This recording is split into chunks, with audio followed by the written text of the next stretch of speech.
Hoje eu estou com a presença aqui ilustríssima da nossa... Não vou falar professora não, viu? Porque a mulher é doutora, da doutora Renata Maciel. Eu vou começar logo assim, né? Porque o povo que se forma aí, sei lá, nutricionista, bota logo lá, doutora, não sei o quê. Se forma em dentista, doutora. Doutor é quem faz doutorado. Que até pela lei tá errado. Doutorado. É o quê? Que até pela lei tá errado. Pronto, até pela lei tá errado. Foi a doutora que me falou. Não tem nada a ver com isso. Renatinha, é um prazer ter você aqui com a gente, tá? Faz tempo, né, que eu queria trazer a Renata aqui. Quantos anos de El Shaddai? De El Shaddai, 3 anos e meio. 3 anos e meio. Sensação de 300, né? Porque você com não certeza. Sai Os 3 turnos aí praticamente online. E aí você veio 3 anos e meio. Você veio na época da pandemia? Um pouquinho antes? Eu vim no final de 2020, início de 2021. E aí veio para ser professora de? Ciências da Natureza. E de que turma? Os fundamental anos finais. Do sexto? Do sexto ao nono. Até o nono. Caramba! E aí, fala um pouco dessa chegada sua por aqui. Você recebeu o convite, você gostaria de ter vindo antes? Não veio? Como é que fala? Enfim, dá um resuminho rápido. Então, assim que eu cheguei na cidade, de Canavieiras em 2011, eu vim trazer meu currículo aqui. E era uma escola bem pequenininha. Aí a pessoa que me atendeu na época, que era a irmã da Eliene, ela disse assim: Renata, a gente gostaria muito de te contratar, mas a gente infelizmente não pode pagar seu currículo. E aí eu entendi, porque era uma escola bem pequena, eu também estava me situando na cidade. Já era El Shaddai ou ainda era Crianças do Rei? Não me lembro. Foi início de 2011, então isso já tem bastante tempo. Vamos puxar nos arquivos aí pra gente ver. Pra gente saber qual é. Mas sei que era bem pequenininha a escola, né? Como eu estava chegando na cidade, eu vim para trabalhar no colégio modelo e fiquei com alguns horários vagos. Então eu fui buscando outros locais para trabalhar e fui colocando o currículo, né? Como eu era muito nova na cidade, não sabia ainda como funcionava a coisa. Você jogou? Então fui jogando, né? Entendi. Dentro da minha área, nas escolas que havia na cidade. E aí eu entendi a situação, claro, sem sombra de dúvida. Mas a gente sempre teve esse olhar diferenciado, quanto mais a escola ia crescendo, né? Sim.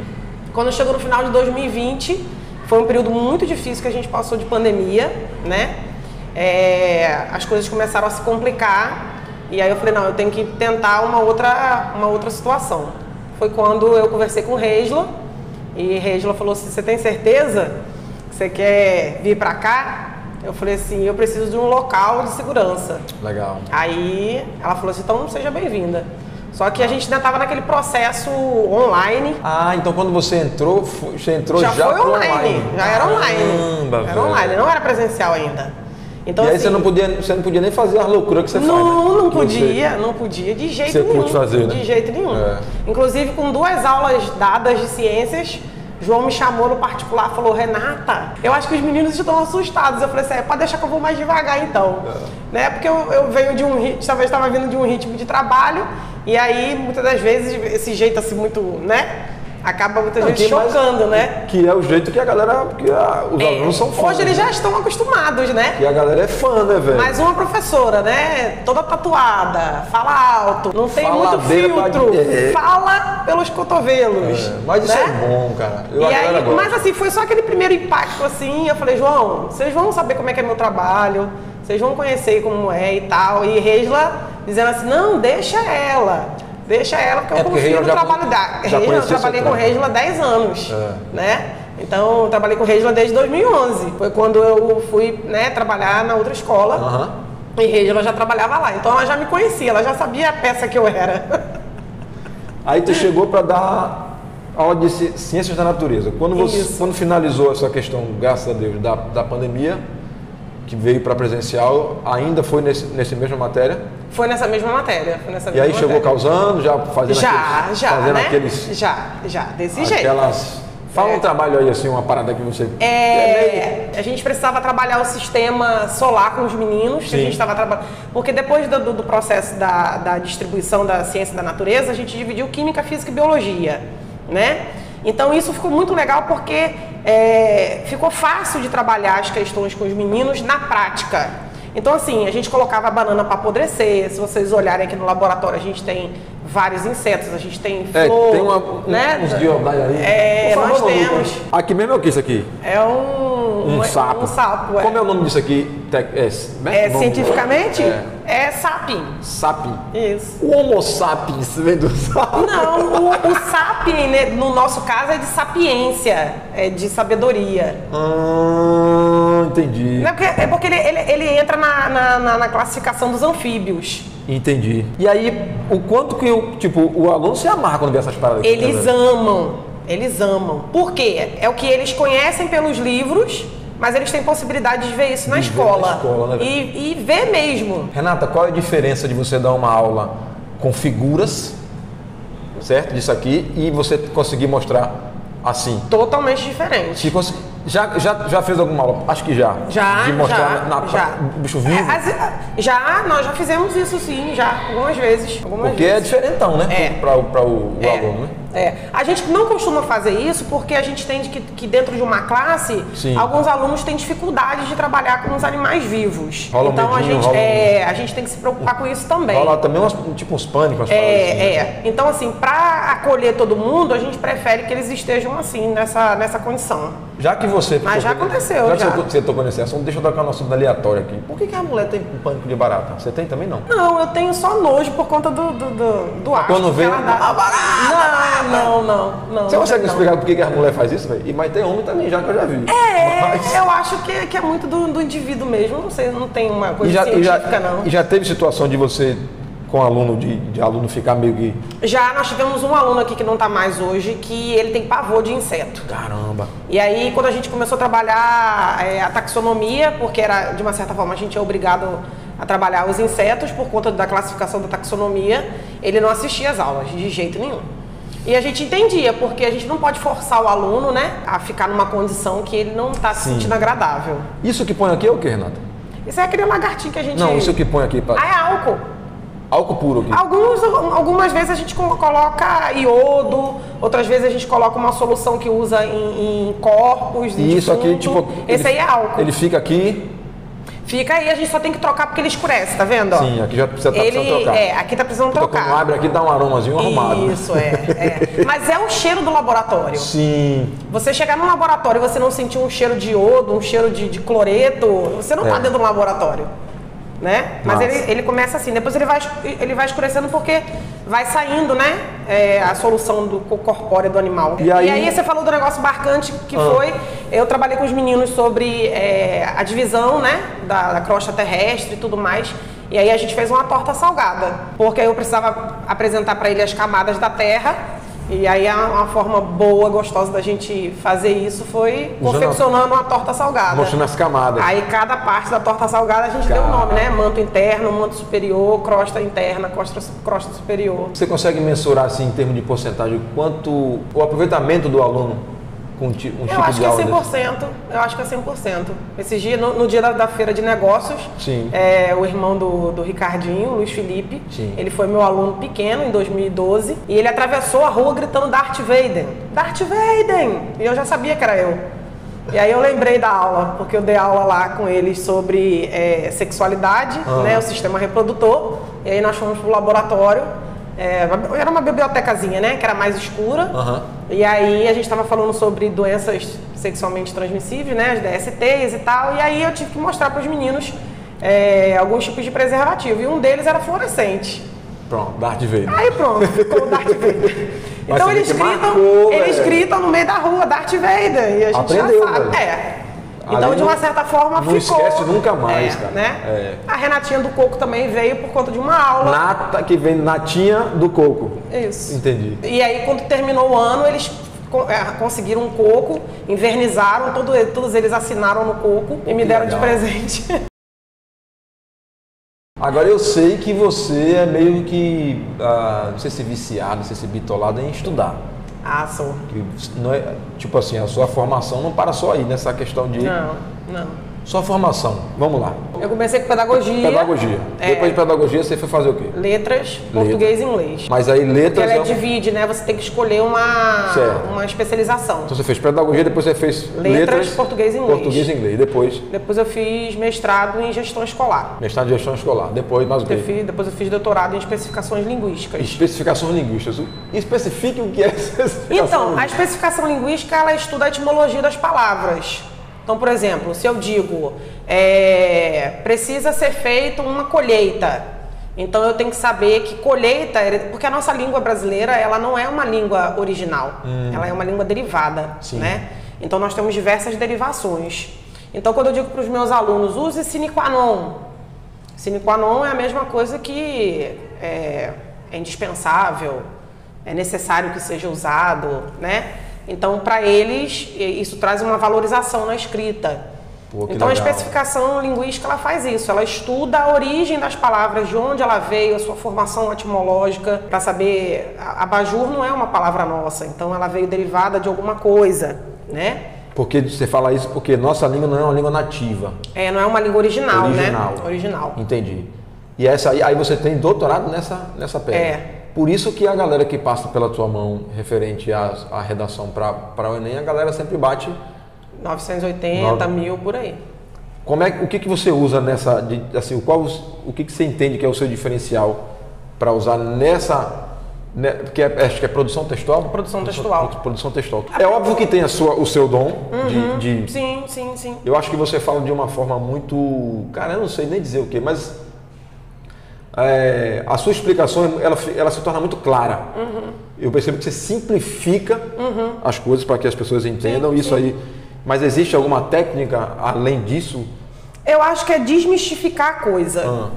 Porque todo mundo diz que escrever é difícil, todo mundo diz que escrever uma redação é complicado, mas é porque as pessoas mistificaram demais essa situação, né? Então eu tento trazer para os meninos essa coisa mais próxima da língua portuguesa, né? Sim. A paixão pela língua portuguesa. É o que eu falo com eles. Eu não quero que eles saiam exímios escritores, né? Como Machado de Assis, por exemplo, como Maessa de Queiroz, mas que eles tenham prazer de fazer aquilo que eles estão fazendo. E aí eu vou estimulando-os a fazer isso, né? Com leituras, com textos. Eu trago muitos meninos que são mais atuais nessa área filosófica, né? Clóvis de Barros Filho, Cortella, que são filósofos mais dessa atualidade e que eles conseguem se identificar de uma certa forma. Porque quando você fala de Pitágoras, de Aristóteles, isso tudo para eles é muito místico. Sim. Entendeu? Então, quando você traz uma coisa mais próxima, que eles se identifiquem... E o Cortella é da atualidade, né? O Cortella virou celebridade. Essa semana eu trabalhei com os meninos. Isso, ele tem toda uma característica. Aquilo ali é proposital, que eu já vi uma situação dele. É um trabalho de oralidade. Que ele faz aquilo ali justamente para que as pessoas lembrem, marquem. Sim. Ficou a marca registrada dele. Assim como o meu X, fica a marca registrada do Cortella. Então essa semana a gente trabalhou, por exemplo, Melanie Klein. Para algumas pessoas é muito distante, igual Simone de Beauvoir. Elas são muito distantes. Mas Melanie Klein diz o seguinte: conforme você adquire conhecimento, você vai sendo expulso dos seus paraísos. Quais são esses paraísos? É a comodidade, né? É o estoicismo, é a questão da procrastinação. Esses são os paraísos que muitas das vezes a gente está lá no paraíso e a gente não sai do paraíso. Procrastinação é um dos meus paraísos. E a gente não sai daquele paraíso. Então o conhecimento te tira desses paraísos. Então aí eles conseguiram se identificar nessa fala de Melanie Klein. Então isso grava na cabeça deles. Então quando eles trazem isso para a produção textual, isso está latente na cabeça deles. E aí você está fazendo, porque eu sei que você fazia esse trabalho, não sei se ainda faz em outro colégio, aqui no Modelo. Eu fiz no Modelo, Educa Mais Bahia. E aqui no colégio você começou a fazer essa questão de produção textual, não tem tanto tempo assim, né? Comecei com os meninos do ensino médio. Do ensino médio. Você está com os 3 ensino médio? Com as 2 turmas. As 3 turmas. Referente à turma do 3º ano, na qual o pessoal está já, né? Aí batendo na porta para fazer o Enem e tal. Como é que você acha que eles vão se sair? Então, o 3º ano... Você está tendo Como é que está essa, não vou dizer produtividade, mas essa relação com eles ali, referente? Alguns alunos do terceiro ano são meus alunos fora, né, do cursinho. Então eu sou meio suspeita para falar, porque, né, os meninos, e são meninos que tiveram uma boa base. Isso ajuda muito, André, muito, sabe?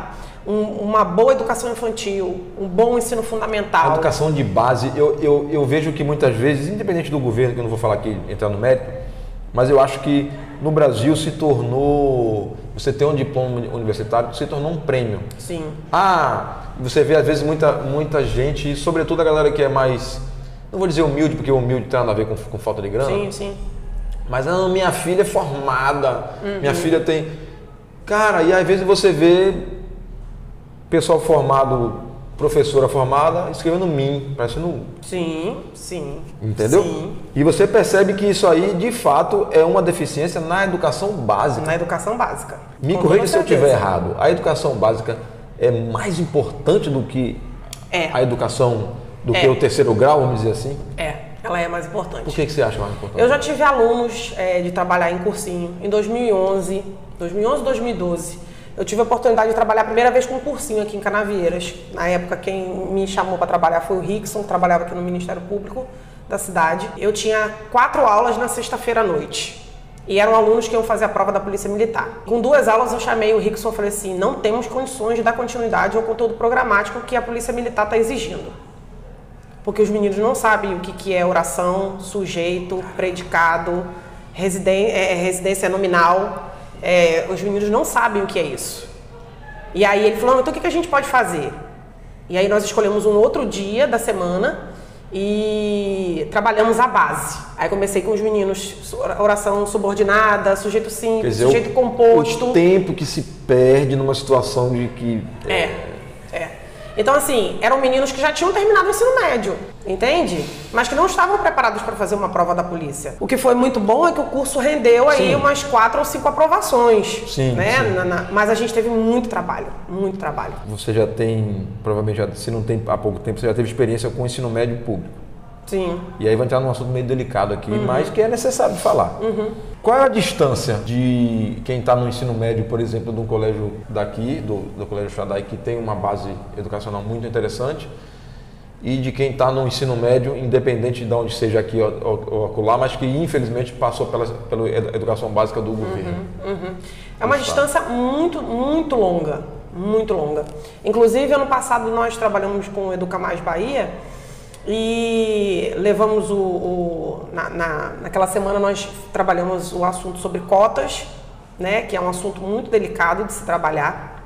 E aí, para não ficar só nas minhas palavras, porque a gente que tem a pele clara, muitas das vezes a gente perde poder de fala, né, quando a gente vai falar de cotas. Infelizmente, sendo que no Brasil, você, Manuta, todo mundo vira-lata. Todo mundo é caramelo. Essa é a realidade. Né? E aí nós convidamos Ângelo e Rodrigão para que eles fossem lá falar, porque eram homens negros, saídos da periferia, com ensino superior, com concurso público. Rodrigão esteve aqui com a gente, né, no episódio passado. Meu irmão, o cara é monstro. Pois é. Então, assim, e eles tinham propriedade para falar sobre cotas. Né? Tivemos um auditório cheio, os meninos foram lá assistir, porque eu acredito que a cota ela deveria ser uma questão social e não só racial. Porque a gente vê muitos alunos com muito potencial dentro das escolas públicas, mas eles não têm ensino de qualidade.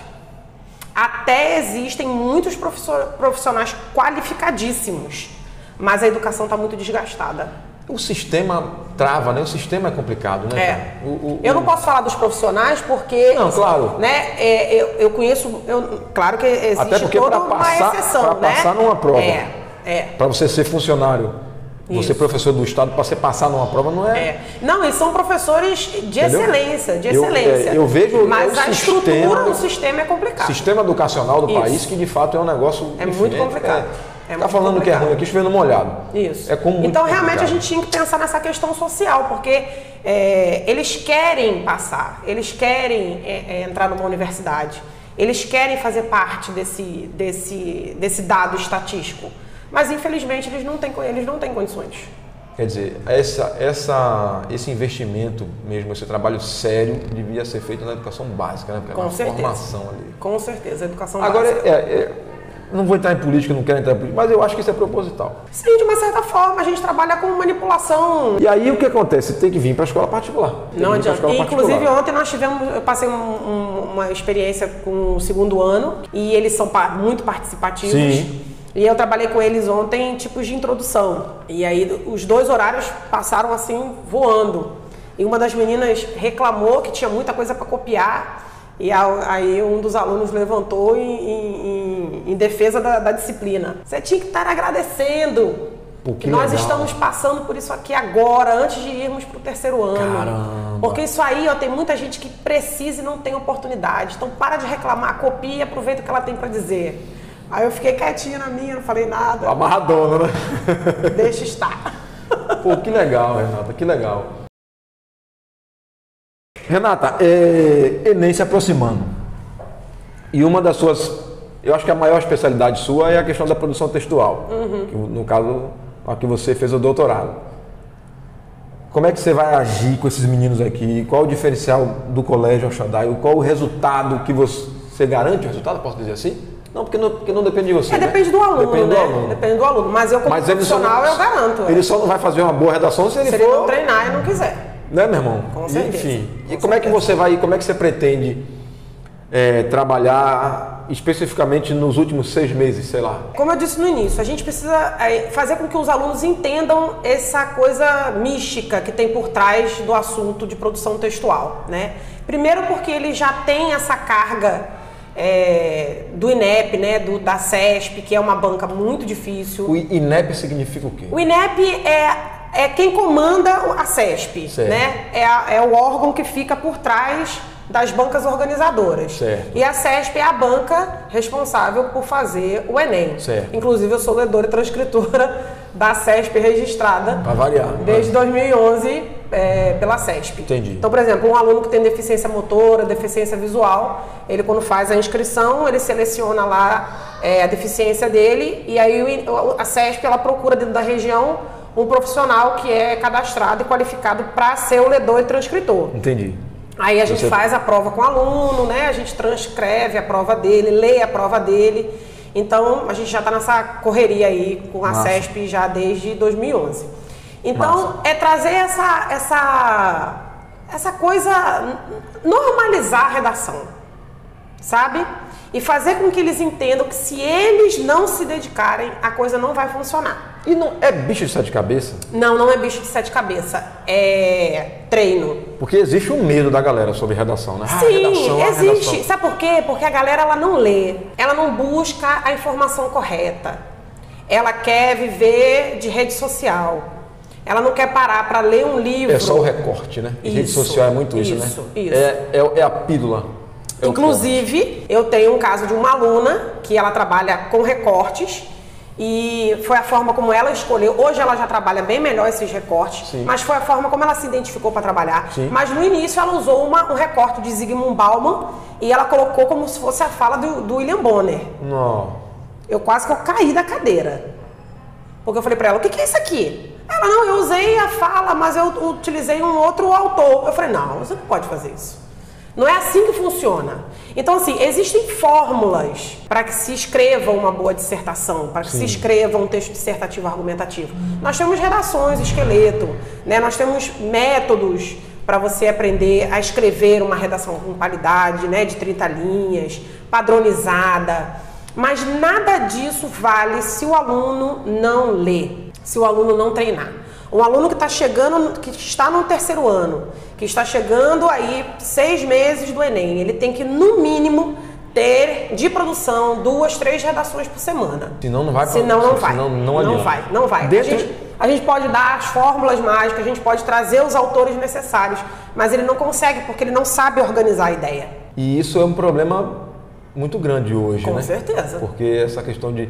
Eu estava vendo uma parada outro dia desse, que essa geração, ela nasceu na tecnologia. Uhum. E aí acha-se que tecnologia, todo mundo sabe de tecnologia. Cara, foi aonde que eu vi isso? Não me recordo agora, foi em algum podcast, de que o cara estava falando que muitos adolescentes, 16, 17 anos, não sabem abrir uma pasta no Windows. Uhum. Porque a galera tá todo mundo, que no celular é tudo muito intuitivo, então a galera pega a manha daquilo ali e vai. Mas não sabe mexer num Excel. Sim, verdade. Caramba, então que tecnologia é essa? Que geração? É uma geração que, por exemplo, ela pega a inteligência artificial, né, o chat GPT. Você consegue identificar, Renata? Consegue. Dentro consegue. Eu vi uma professora. Consegue. Vi que tinha um carimbo. Não aceita, isso aqui é GPT. Quando a professora fragava onde ela pá, o carimbo. Porque o professor que está nessa área há muito tempo, ele sabe dos gatilhos. Ele sabe como a escrita tecnológica é, ele sabe a padronização que a inteligência artificial faz para escrever um texto. Então ele sabe diferenciar. E o professor que está acompanhando o aluno... Você fraga o aluno, né? Você sabe como o aluno escreve, né? Você tem noção de como é a escrita dele, de como ele produz. Tanto é que eu falo para eles, eu não exijo que ninguém aqui tire nota 1000. Sim. Essa não é uma exigência minha, essa não é uma problemática. A problemática é você ser consciente do seu limite e saber o que você vai fazer ou o que você não vai fazer. Você está entendendo? Agora, existem fórmulas para quem não conhece. Porque, por exemplo, se você é um aluno que desenvolve muito em exatas, eu não vou exigir de você que você seja um escritor assim como essa de Queiroz. Certo. Entende? Porque o seu raciocínio é lógico, né? O seu pensamento é exato. Então eu tenho meio e formas para você aprender o caminho das pedras, né? Igual o Mágico de Oz. Sim. Eu te dou os caminhos para você seguir, para que você chegue no seu objetivo. Agora, se você sabe, se você quer escrever, se você não ler, se você não praticar, não adianta eu te dar todas essas ferramentas que você não vai conseguir colocar em prática. E a gente sabe diferenciar, com toda certeza. Outro dia desse você me contou que um aluno seu de algum curso que começou a realmente ir nas suas dicas, Foi. E teve uma evolução grande. Foi. E aí teve um professor que falou: não, isso aqui não foi você que fez. Inteligência artificial. Foi. Não. Foi, não. Chat GPT, não, era chat RN. Foi. Ele fez um texto e ele me ligou revoltado. Ele falou: professora, eu não usei inteligência artificial. Eu falei: eu sei que você não usou. Porque ele foi um aluno que usou o quadro Grito, de Edvard Munch, como introdução de uma redação. Quando eu comecei a ler a introdução da redação dele, eu falei assim: ele tá a fim de me quebrar, mas ele vai se quebrar. E quem se quebrou fui eu. Porque ele conseguiu utilizar o expressionismo do Grito, né, a cara sofredora de Edvard Munch, para trazer como se fosse uma sociedade que sofre com as mazelas de uma política mal implementada. Que legal. Quando eu li aquilo, eu dá uma satisfação. Quis cair na cadeira. Dá. Porque dizem que, não sei se isso procede, se você pensa dessa forma, dizem que a alegria de fato do professor é quando o aluno supera ele. Com certeza. Eu tenho inclusive exemplos dos meninos que estão comigo agora, né, trabalhando no cursinho, que eles já estão há mais tempo comigo e agora eles me auxiliam na correção. Porque eles chegaram num patamar, né? Eu tenho 4 casos lá, Patrick, Elivaldo, Adrilan, Micael, que eles já chegaram num patamar que eu posso colocá-los para corrigir as redações junto comigo. Show, cara. Entende? Mas foram 4 alunos que, quando o cursinho acabou, eles continuaram comigo estudando. Chegou Natal, eles continuaram comigo estudando. Chegou Ano Novo, continuaram comigo estudando. Chegou Carnaval, eles continuaram estudando. Enquanto todo mundo estava farreando, eles estavam estudando. Eu costumo dizer assim: todo mundo pode ser o que quiser, só precisa estudar, cara. Precisa. Se estuda, se concentra naquilo. Infelizmente, a gente não vive num sistema de meritocracia. No Brasil tem muito isso, né? Você ascendeu financeiramente, vamos dizer assim. Aí, olha lá, tá fazendo alguma coisa errada. Porque, tava aqui ontem. Né? E ninguém vai viver de tigrinho pra sempre, né? E eu viajo quando a pessoa fala assim: rapaz, velho, fulano, do nada ganha dinheiro, do nada o cara tá Tem alguma coisa errada. O cara tá, mas às vezes não é do nada, o cara tá ali 10 anos. Ou isso, né? Ou isso. A gente tem essas duas vertentes, do né? nada. Essas duas vertentes. Inclusive, os meninos esses dias brincaram. Do nada, a professora apareceu com um diploma de astronomia. Do nada? Do nada não. Ninguém sabe quantas horas eu perdi à noite pra estudar. Vou dizer uma coisa pra vocês aqui. Eu sou prova viva, que às vezes eu abuso ela, que é Renata. falei, ô minha filha, você tá indo em casa? Você dorme que horas? Você dorme que horas? Você nem dorme. Você tem casa? Eu pergunto, porque ela tá aqui no colégio de manhã, tarde, de onde eu, a hora que eu chego aqui, ela tá aqui. Se eu coloco na redação todos, aceita lá? De jeito nenhum. Em 2022, 30 mil redações foram anuladas por conta dos alunos utilizarem o pronome neutro. E que guiodaia é esse que a galera quer botar todos, tudo? Na minha época, isso aí de todos e não sei o que, isso era do Mussum. É É a dos linguagem do trapalhões. Mussum. Linguagem do Mussum. Não, então. Que guiodaia é esse aí, velho? Pelo amor de Deus. A gente precisa entender que a gente tem uma linha tênue para as coisas, né? Sim. Só que a gente não pode confundir. Existe um padrão para algumas coisas. E para a escrita de uma redação, para a fala, né, para a oratória, para o uso da língua portuguesa, a gente precisa ser ortodoxo. Felizmente, a gente porque precisa, é um assassinato da língua portuguesa. a gente precisa. O todes é um vocábulo que é de um grupo, né? Ele não pode ser incluído dentro da língua portuguesa. E assim, sem entrar no mérito, certo, errado, não sei o que e tal, mas, cara, é para minoria, mas me corrija se eu estiver errado. É 2% da população, 1%, sei lá. Eu sei que não é mais do que 5%. Não.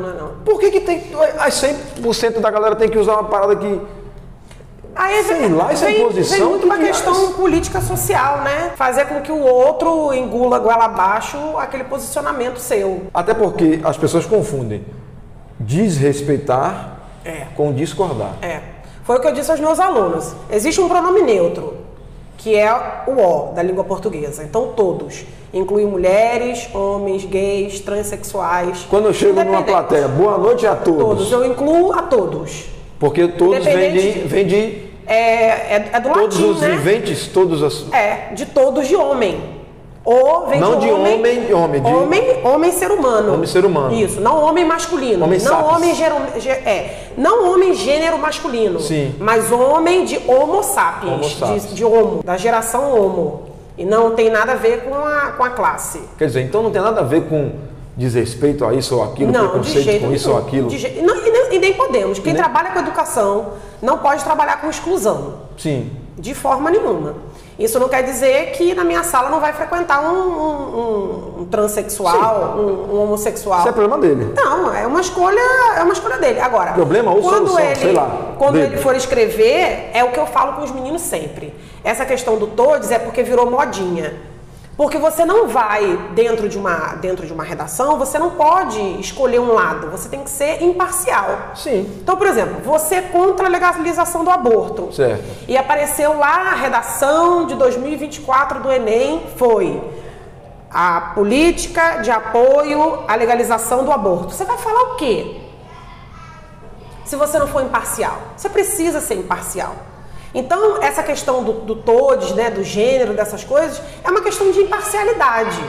Então, você tem que entender que existe uma normativa, uma padronização, sim, e você precisa seguir essa padronização, né? Se você quiser depois levantar sua bandeira, aí é um problema seu, particular. É porque eu vejo assim, cara, uma coisa é uma coisa, outra coisa, cara, a galera quer confundir, quer misturar as coisas, brother.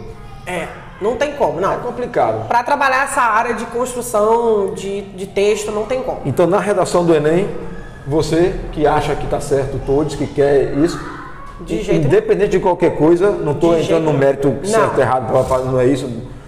De jeito o Enem não aceita. Linguagem neutra, não. Entendi. Ele anula ele nem tira as linhas ou as palavras, não. Ele anula na hora a redação. Tem professor que vai nessa de todos? Tem, muitos. E fala o quê? Não é que fala, eu digo, argumenta o quê? É a questão da inclusão, né? É aquela inclusão mascarada, que ele quer dizer que é inclusivo, mas que na verdade só está indo com a massa, né? Eu acho que um professor, um educador, ele tem que estar longe dessa armadilha. Vamos lá, inclusão. A pessoa que é cega, ela lê em braille. Sim. Certo? E ela vai identificar um homem, uma mulher, quando eu estou dizendo um homem e mulher, é o gênero, certo? Que Deus criou ali, macho e fêmea. Pela voz, né? Sim, sim. Ou pelo toque. Isso. Beleza. Aí ele vai ler lá, ou pelo toque ele pode identificar. Ok? Como é que ele vai identificar um erro que não é um... E a inclusão aí? E aí? Inclusive isso foi pauta na época, porque isso dificulta as pessoas que têm deficiência auditiva. Sim. Porque eles fazem leitura labial, né? Então na leitura labial, isso fica difícil de se entender. Então não é uma questão de inclusão. Porque você vai a um restaurante e se você quer falar de inclusão, o restaurante ele tem que ter um cardápio em braille. Sim. Ele tem que ter rampa de acesso. Não é? Não é porque ele tá ali que ele fala... Ele tem que ter um banheiro com a porta mais larga. Isso, para pessoas que são de sobrepeso. Sim. Isso é inclusão. Sim. Não é você colocar, por exemplo, um cardápio com pronome neutro. Isso não é inclusão. Caramba, velho. A inclusão ela vai muito além disso. E na questão pedagógica, no Enem não se aceita, como você falou. De jeito nenhum. E já existem escolas que porque eu normalmente pergunto, existe escola que prega isso? Pregar existe. Mas e aí, como é que faz para poder... Não, ela só não é registrada. Não há um registro oficial de uma escola que tenha esse tipo de conduta. Se um professor de português quiser entrar no colégio, numa sala de aula, para dar aula e falar sobre ele... Não, a escola ela tem que barrar. Qualquer argumento que ele venha dar... A escola ela tem que barrar. Não existe argumento, não existe argumento nem lei acadêmica referente a isso. Não. Inclusive, há uns meses atrás, houve uma cena de uma professora, né, que é transexual. Sim. E ela estava conduzindo uma classe de educação infantil a fazer com que os meninos entendessem que ela era uma mulher, mas que antes ela tinha nascido um homem. E isso reverberou de uma tal forma que foi escandalosa, né? E ela foi afastada. A escola foi notificada pelo MEC, porque não há uma lei que assegure a escola fazer isso. Entendi. Não há. Tem uma professora de português, influência digital, a Cíntia Chagas, que ela fala muito sobre isso aí e tal, e ela vai na canela. Não, e ela... Ela não vai assim, primeira palavra não. Não. Ela, como é que ela fala que essa questão de todos aí é um assassinato? Ela fala um termo assim bem... É um assassinato à língua portuguesa mesmo. Eu sou defensora da língua portuguesa, né? Pronto. Então a gente precisa parar por aí. Pronto. E um abraço. Renata, eu queria falar com você aqui mais, sabe? Sobre que esse assunto é massa, a gente tá por outros assuntos que você mostrou em vários, mas o tema é esse, o tempo é curto. Enem 2024, os alunos do Colégio El Shaddai, sobretudo do terceiro ano que vão, estão em boas mãos nessa pega aí. Se um menino desse aí for mal na redação, você vai fazer o que com ele? Rapaz, a gente vai postar R$50 no Pix e um pulo na ponte do Lloyd. É o mínimo. Mas porque a gente tem o reforço da Joelene, né? Pô, então, cara, Joelene. A gente tem que falar da Joelene. Joelene, que é outra doutora também.